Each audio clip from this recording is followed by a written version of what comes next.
Hello guys, for today's video ay gusto ko lang na iparating sa inyo ang opinion ko tungkol dun sa NAIA na nababalitaan na may mga surot sa NAIA. Speaking of surot, bilang OFW, bago kami pumunta noon sa Kuwait, based on my experience lang to ha, bago kami pumunta noon sa Kuwait bilang OFW, DH, nagpunta muna kami, syempre, punta muna kami sa agency para mag-apply.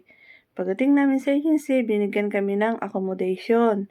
Accommodation which is maghihintay kami ng visa, working visa namin, at saka doon kami maghihintay ng mga PIDOS, training sa TESDA. So marami kami. Maybe 100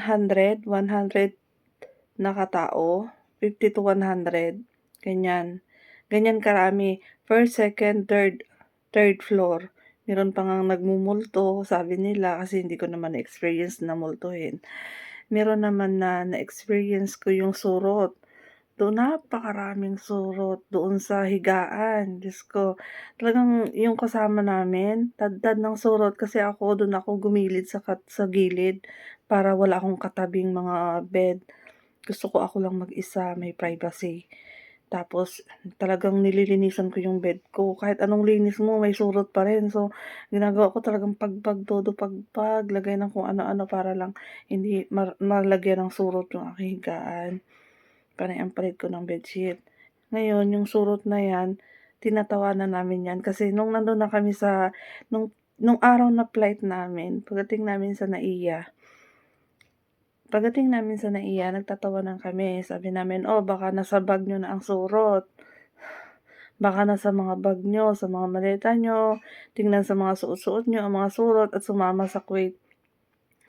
Naku, sosyal ng surot, nakarating po sa Kuwait. May isang surot na nakarating sa Kuwait. Nandun sa maleta, sumakay sa maleta ng isa naming kasamahan. Ayun, kaya nagtawanan kami dahil pagdating namin sa accommodation sa Kuwait, marami din pong surot.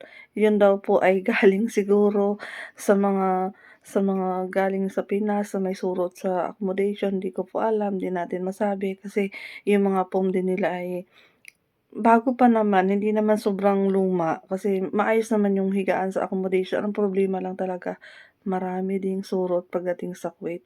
Kaya ang tawag namin ay sosyal na surot, shorot, dahil nakarating ang surot sa Kuwait. Ito lang pa yung opinion ko bilang OFW tungkol dun sa napapabalitaan na surot sa NAIA. Thank you for watching. Kung meron po kayong mga balitang surot na galing sa inyong mga accommodation, sa mga agency nyo, pwede tayo mag-share. Pwede natin share dito sa ibaba, comment down.